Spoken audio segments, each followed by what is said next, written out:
NFL Combine in Indianapolis. USC men's basketball looks to bounce back from its loss against Ohio State as the Trojans try to take down a top 10 Illinois team tonight at Galen Center. And we can't forget about USC's baseball team coming off of a strong sweep against Pepperdine last weekend. We got you covered coming right up here on Sports Scene.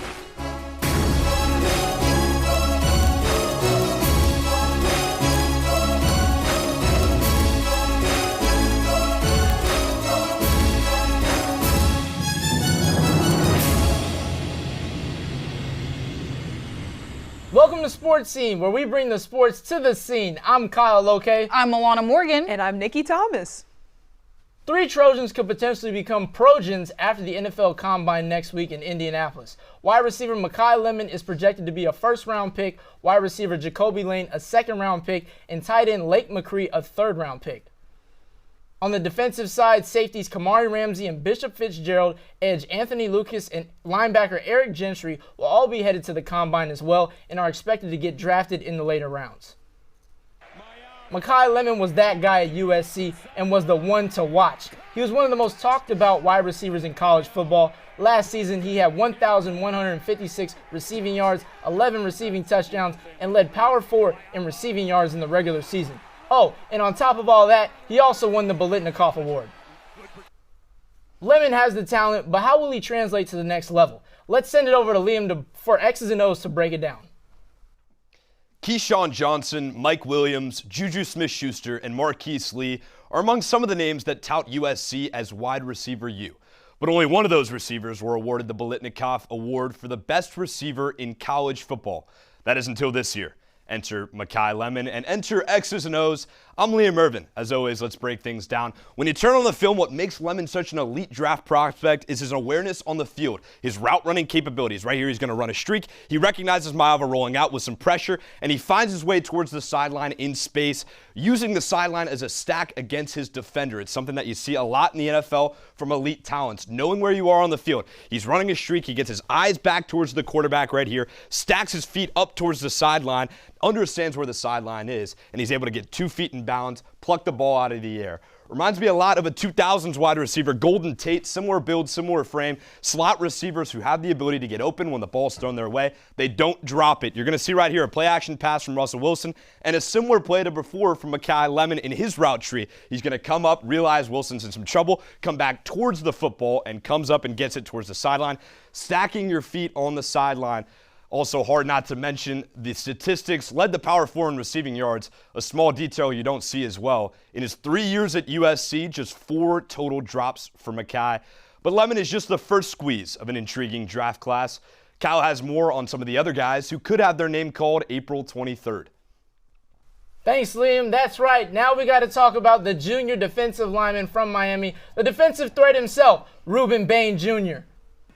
This year, he will easily be a top 10 pick in this upcoming draft. Last season, he led the Hurricanes defense to a national championship with 64 tackles, 9.5 sacks, and 1 forced fumble. He shows speed and good angles when coming off the edge to rush the quarterback, and he's been known to use his aggressive hands to put the pressure on the offense in the pocket. And we can't forget about standout running back from Notre Dame and Heisman finalist Jeremiah Love. Now, when it comes to Love, from his single-season school record with 21 total touchdowns to a standout 98-yard touchdown run and showcasing his ability to play on all 3 downs, there is no doubt in my mind that he'll be a top 3 pick. As for me, I'm absolutely loving Caleb Downs, safety out of Ohio State, super versatile, strong open field tackler with great closing speed who's been super useful in run support. Downs didn't play a lot of man coverage at OSU, but he's physical, he's got great football IQ. I could definitely see him going top 10. It would be the first time a safety's dropped in top 10 since Jamal Adams in 2017, but Downs is well worth it for any team looking for a franchise player. He's one of one and one of the best prospects in this draft class. We got some good players in this draft class, so I want to ask you guys, what is something that you're going to be looking for in this year's NFL Draft Combine? Well, let me tell you why I'm so high on Makai. Look, I like the Golden Tate comp. I think also the Jackson Smith and Jigba comp is good.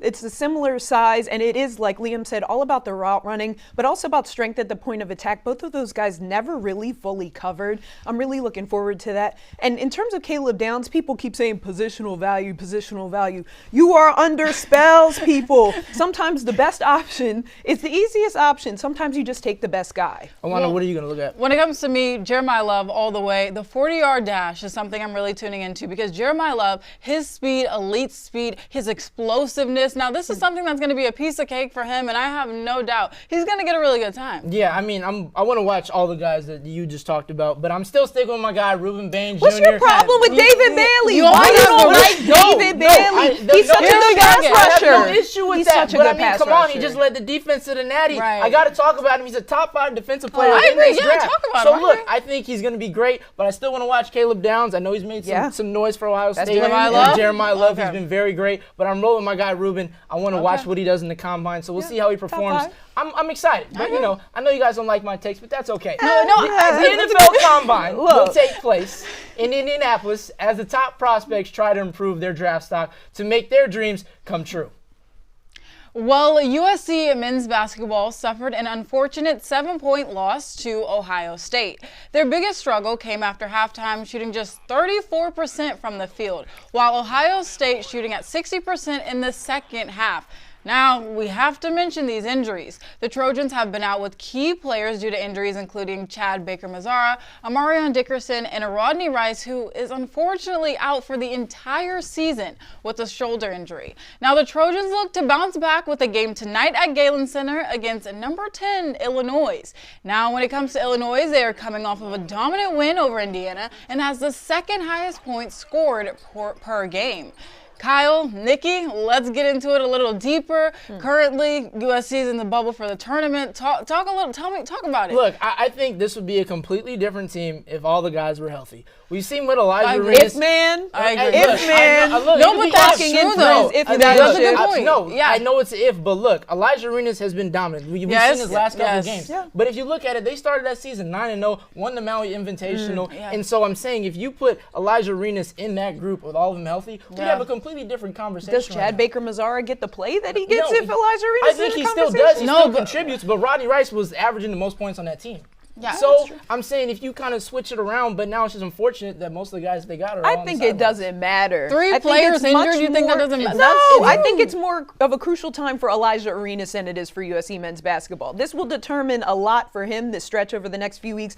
I don't know that it has any real But bearing that for extra the team. help is needed. I know Elijah's great, but I mean, they might Kinga- get to the tournament, but they ain't going nowhere. But see, that's why you gotta be Man. optimistic. Optimistic. Oh, Dang. please. Look at the glass That's half full. delusion. That's No, it's not delusion. Look at the glasses half full Come instead of half on. empty. Come on, I think what he's shown is it could be really great for them, but Yeah. it just We're so talking happens- about the bubble. Okay, but bubble. It's not even the bubble, but I'm just saying, like, you got guys. It would be helpful for them if they could use them, but And you just can't so tell me happens having they're on the three sidelines. players injured doesn't affect If the game. only. You know, I understand what if, but you know, that's Okay, just well, what it is. that's a lot of talk. I think that having these three players out is a big key as to why they had that struggle that they did. But with all eyes are now on the Trojans tonight as to how they respond at the Galen Center. Now, but aside from the Trojans, it's been a shakeup in the top 25 with Wisconsin, Iowa State, Texas Tech, and Michigan all picking up big ranked wins. The biggest result came from number 13, Texas Tech, who knocked off number 4, Arizona, in a tight finish. USC women's basketball has put together a 5-game win streak and looks to continue that run tomorrow against Wisconsin and Sunday at number 10 Ohio State. USC boasts 4 double-digit scorers in guards Kara Dunn, London Jones, Kennedy Smith, and Jazzy Davidson. The Trojans were down 11 early against Indiana on Thursday before turning things around for a 79-73 victory despite lackluster shooting splits. Let's take a look at the numbers for Jazzy over the last 3 games. 24 points per game, shooting almost 50%. She played all 40 minutes against Indiana and chipped in 3 steals in that one too, garnering 2 Big Ten Freshman of the Week honors in that time. Here's head coach Lindsey Gottlieb on Jazzy. To be a freshman and carry the load that she carries for us and continue to grow, like, the numbers are really showing it, but we've seen for a long time that she's just capable of doing almost anything on a basketball court, right? Making, passes to other people like Katie and Ken, like that they have a really ability to find each other, whoever it is, right? Tomorrow, the Trojans face off against Wisconsin, which is currently in a 6-game slide with a 5-10 conference record. Ohio State, meanwhile, is coming off a 76-75 loss to number 14 Maryland, in which the Buckeyes actually led by 19. Despite the gritty loss, the Buckeyes have the Big Ten's second leading scorer running point in Jelani Cambridge and a strong second option in Chance Gray. Plus, Jelani's sister Kennedy actually leads the conference in steals for OSU with 4.1 per game. The Buckeyes are tough. They can be flashy when they start to run. What are you guys' keys for success this weekend for USC? Yeah, I think for the Trojans, starting off that first quarter strong, maintaining it. We saw a little bit of that in their most recent game. Something we talk about a lot. They have a lot of stars, but having 10-plus points is important for Kennedy Smith, Jazzy Davidson, Kara Dunn. We saw a little bit of that in their most recent game against Indiana, but just continuing to maintain that. Jazzy having more consistent games as well. That's really going to help them pull off this win. Yeah, like you mentioned, Jazzy Davidson, Kennedy Smith. I'm putting the ball in their hands. Over the last 2 games, they've had over Kennedy. Because the last 2 games, they've both had over 20 points. I'm riding it. Okay. I'm riding the wave while it's hot. I know it's kind of whatever that means, but it is what it is. But I would say for USC, they got to come out against this Ohio State team. They just lost to Maryland, like you mentioned. They led by 19. You got to put the pedal to the metal. They're going to Ohio. You can't let them have home court advantage. You really just have to find what works for you and put the ball in Davidson and Smith's hands and see what happens. But I also think continuing to limit turnovers. They had 8 turnovers against Indiana, which was better because we've talked about throughout their season, there were some high numbers in the turnovers area. So making sure that they keep that to a lower number going against. Yeah, they got to be smart. They got to watch the passing lanes. Ohio State is scrappy. I think it'll be a dogfight. Yeah, like you mentioned, limit those turnovers. That's something that they have kind of had some struggle with earlier in this season. But I think once they do that, they'll be fine. All right. Well, with March rapidly approaching, these Big Ten battles could be crucial in determining seeding for both the conference and NCAA tournaments. USC baseball rides the wave out this weekend, defeating the Pepperdine Waves in a 3-game homestand at Dado Field. And we'll preview USC Sports' 5-day forecast coming right up right after the break.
What a sweep and season opener for USC's baseball last weekend. Now, Kyle has more on what happened. He was able to catch the action in person. So, Kyle, take it away.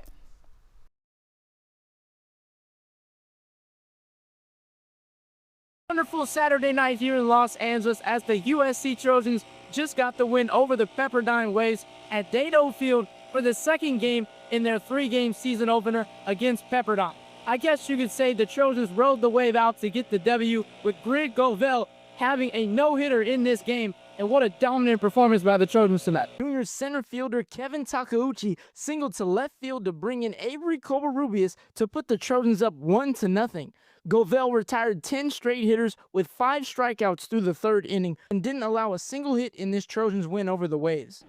The first inning kind of threw me off because I had a a walk in the first, and all fall I've been good with walks, and I didn't let that get to me. I definitely didn't want runners at second base. But talking about the game, I think just shoving strikes, being in the zone helps a lot as a pitcher, and he's awesome. Dean Carpentier launched a home run 400 feet to dead center field to give the Trojans the lead 3-0 in the bottom of the 5th inning. Andrew Lamb sent one to center field to call it a night for the Waves as the Trojans win tonight 11-0. It was pretty special. Game 1, we got a W, but we know we got to come out the next day firing, and obviously tonight it worked out in our favor, and rounding those bases was pretty special. They are now 20-17 all-time against the Waves. For Sports Team, this has been Kyle Loke, sending it back to you guys in the studio. Trojan standout pitcher Grant Govell was named National and Big Ten Pitcher of the Week. Here's what he had to say on his performance. Good. First inning, I was, a little amped up, and then got ahead first inning. I felt really good. That gave me a lot of confidence, and then our hitters kept hitting and just fell in love with pitching then and there, so felt good. I knew I had 2 walks, 1 walk and a hit by pitch, but I wasn't keeping track of the hits. I was just trying to get us in the dugout as fast as possible.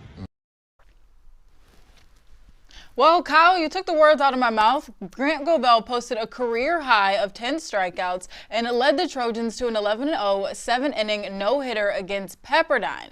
But let's talk about it. I need to get you guys' opinions. What a season opener for the Trojans. We already said coming into this we were really excited for Trojan baseball. It's here. They're dominating. How do you guys feel? I would say for me, I think this 3-game homestand, especially at Dado Field, they opened the season. They're 3-0. That night I was there, 11-0. Pepperdine couldn't even get on the scoreboard, and they couldn't even score a run. I mean, Govell was all over him like a cheap suit. Andrew Lamb sent one to end the game. Dean Carpentier, literally, look, Dean Carpentier sent one earlier in that game to put him up. I think this has been a dominant performance by them. They're gonna try to continue this win streak against LMU. I know later in the season they play Long Beach State, which is going to be an exciting game, as well as Cal State Fullerton. So I'll see how they perform. But so far, this has been exciting to watch. I mean, but these wins were expected, right? They were expected to beat Pepperdine. I'm not so excited by that as I'm excited by UCLA losing this weekend to UCSD 8-7. I mean, that was a total slugfest between those two teams, and inevitably UCLA just couldn't keep up. But also we have to talk about Augie Lopez, Andrew Lamb. Anything you guys want to touch on from what you saw from them this weekend as well? I think Augie Lopez, but as well as Adrian Lopez, they all came up clutch. They had some RBIs.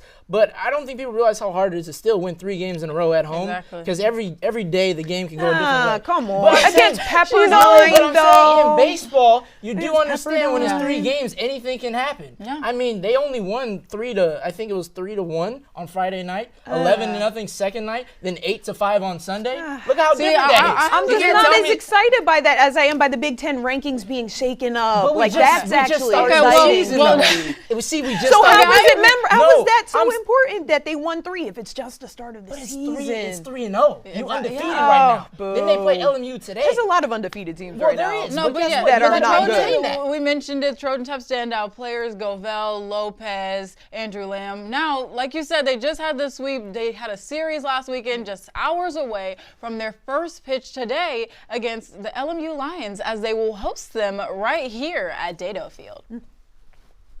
It's time for sun and sand in SoCal as USC Beach Volleyball opens its season tomorrow in Hawaii against Stanford and LMU. Here's what freshman Bella Satterwhite had to say about the season.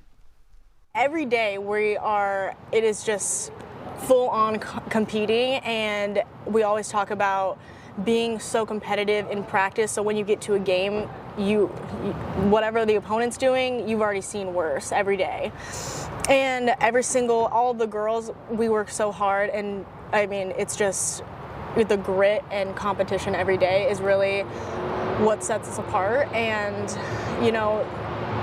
you talk about like big moments like the national championship, we create those moments every day in practice. So like I said, once we get there, it's like every day. There's so many great resources here where they give you all the support, and it's really what you put into it. So really just kind of finding those hours and being really intentional with everything you do every day and not wasting any time. And I feel like taking those opportunities wherever you can is really what will help you succeed, especially at a high level like this. If you can't catch USC beach volleyball in Hawaii, don't worry. The Trojans return to LA to host CSUN at Merle Norman Stadium on March 3rd. Now let's hear from Kyle on this week's 5-day forecast. Thanks, Nikki. Let's check out the 5-day forecast here to see who's going to be making it rain on their opponents this week besides the clouds in Los Angeles right now. So Wednesday, you got USC men's basketball versus a top 10 Illinois team. Talk about a matchup there. Maybe an upset alert. I don't know. The jury's still out on that one. They had a dominant performance against Penn State, so we'll see what happens there. Thursday, USC women's beach volleyball looks to open up their season in Hawaii as they try to stay in a breeze and hang loose for their season opener as they try to serve up some kills versus Stanford.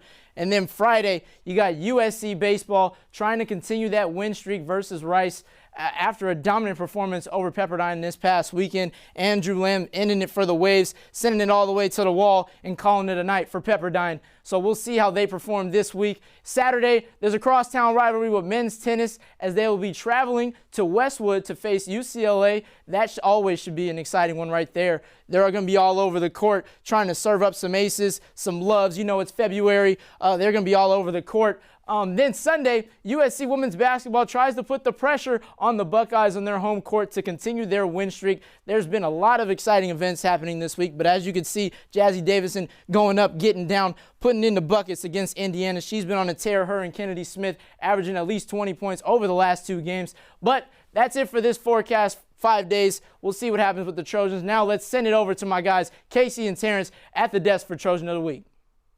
Hello and welcome back to Trojan of the Week, USC Annenberg TV's feistiest show. I'm Terrence Holton, joined alongside by Casey Kasner. And Casey, I was granted an easy win this week. USC Baseball's Grant Goval as my Trojan of the Week. Against Pepperdine in his first start of the season, Goval pitched 6 scoreless innings, striking out 10 batters, only 1 walk, and allowing 0 hitters en route to an 11-0 victory for the Trojans. Yeah, well, I can tell you didn't even watch any of the game because his name is Govel and not Goval, but that's besides the point. I want you to imagine something. Imagine undergoing season-ending surgery last year, dealing with knee injuries in the offseason, then hitting 500 with 5 base hits in the first weekend of the season. And look, Kevin Takeuchi, that's the guy I'm referring to. The no-hitter doesn't happen without his defense. In the first inning, he has a sliding catch. You're seeing it in that video playing right now. And he completed that in center field to keep the no-hitter alive. He backed that up with, like I said, 5 hits on the weekend, but also 6 RBI in those 3 games. I feel like our Trojan of the Week should be someone who contributes in all 3 of the games, not Govel, who's a great pitcher, like you said, 6 no-hit innings, but he only played in 1 of the 3 wins. Casey, how about I go first? Because let me just ask you this. Is Kevin Takeuchi the national anything of the week by anyone? No. Was he awarded any of those? No, but no, he wasn't. But what? So perfect pitch and the College Baseball Hall of Fame awarded Grant Govel the national pitcher of the week. But so that's how not, that's if he's not you're dancing around the if they're on point. the same team, how are they not? How is Govel not? They're different the player of the positions, week? and that's why we have How this. is he not the Trojan of the week? Because they're different positions. Govel played 1 out of the 3 games. He USC played a near played 3 games perfect this week. game. Near perfect game. You can't even dispute that. Not even in the slightest. But Takeuchi hit 500 for a hitter. That's apples and oranges. Another thing you mentioned, the off-season stuff. That's great that he's come back from those injuries. I don't care about that this week. This is the week we are talking about. But there was questions about if he could even run, though. There was questions about if he could even run. Back, and that's fantastic. But what I am focused on is this week and who performed this week. But he only played 1 of the 3 games. That doesn't matter. In that game, he was phenomenal. He's by far the best player. Takeuchi was the best offensive player in all 3 games. That is why he was awarded National Player of the Week, Pitcher of the Week, by you can't even get the award right. And the College Baseball Hall of Fame. That's why he won those. Okay, but did he hit 500? Takeuchi had 6 RBI. USC's offense struggled in that first game. They responded in the second game. They responded in the third game. That was because of Kevin Takeuchi. 6 RBI, you 5 mentioned hits. The second game. Who was on the mound for 6 of those innings? Grant Govel, but you know who played all 7 of them? Kevin Takeuchi. What was the best game overall the USC played? Get into it. The second game. I mean, it was the second game. They won 11-0. But yes, but also if you look at who they were playing, Takeuchi was able to respond offensively against 3 different pitchers. Yes, but different pitchers each day. He was consistent against each one. But so I'm gonna take the win here. I respect your argument. You're just gonna take it. I'll take the win, but we're gonna send it over to Nikki for what's next here on Sports Scene. Still ahead, we recap the most exciting All-Star game in years and give our opinions on how the format could be changed. And later, Sun Heung-min is shining for LAFC, We look ahead to a 2025 CONCACAF quarterfinal rematch between two marquee MLS clubs going down at the Coliseum this weekend.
Now that All-Star Weekend is unfortunately over in Los Angeles, we have to talk about it because there were some highs and there were some lows.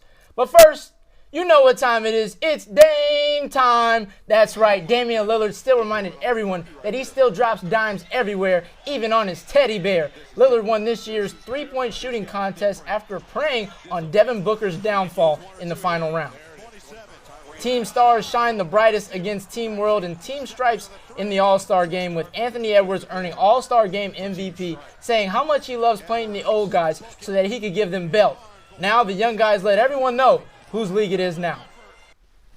So we've seen this new format, but Nikki, I'll start with you. What was your thoughts on this year's All-Star Game? Look, y'all, I've been thinking about this all weekend because I knew you was going to ask me. I think we should bring the worst NBA players to All-Star Weekend and have them play. Crazy. I want Yusuf Nurkic. I want Ben Simmons. I want Ben Simmons like, playing that's the toilet bowl equivalent of All-Star Weekend. We going deep in the bag. I've been thinking we should do that. Yeah, Fight for your spot. I don't think we should. What? Yeah, Everybody can fight for their place in that. That might just be you. I think this format was still like, it was Yeah. a cool All-Star Game. I think it was terrible. I think like I'm still standing on it, just like I'm standing It was on more business. exciting Okay, than what I will anything say, from the past this few game years. was much more exciting. Wemby set the tone like we knew he would. Not only that, I just think that everyone thought the world was going to win, and it kind of shocked me. I did last week. But also, yeah, exactly. Speaking yeah. just off of the game, I think we need to do something next year for the dunk contest. Like, we need to switch yeah, that. you need to switch we need like that a up. Blake Griffin era jumping over cars situation. We need the top guys. Excitement. We need in John the dunk Morant. contest. We need Anthony Edwards. Yeah, we need the bring them all out. dudes. Yeah. We need the dudes who got Actually, strings in their agreed. calves jumping out the Agreed. gym. Agreed. Because Jackson Hayes, oh my gosh, that was a 24-hour fitness dunk. I saw guys doing that at 24-hour fitness last night. And Steph said he's going to be in the three-point The contest. three, that so should be that is exciting. exciting. But we need that could for the be dunk cool. contest. Jump over a car. Do what Blake Griffin. But see, look, you had Mac McClung, three-time dunk Yeah, but champion they, winner. they didn't want him to come Because back he's and the best. win. He's the best. But I mean, if no one's gonna puppy. give it, he might as well come back and win it all every single year. Well, we'll see what they do. I mean, the young guys showed up and showed out. But this All-Star Weekend was fun in Los Angeles. There were some good games, some good events. But next year, the All-Star Game won't be traveling far, as its new destination will be in Phoenix, Arizona. Major League Soccer kicks off the 2026 season this weekend, and things could get messy at the Coliseum on Saturday as the two teams sitting atop MLS's power rankings duel it out.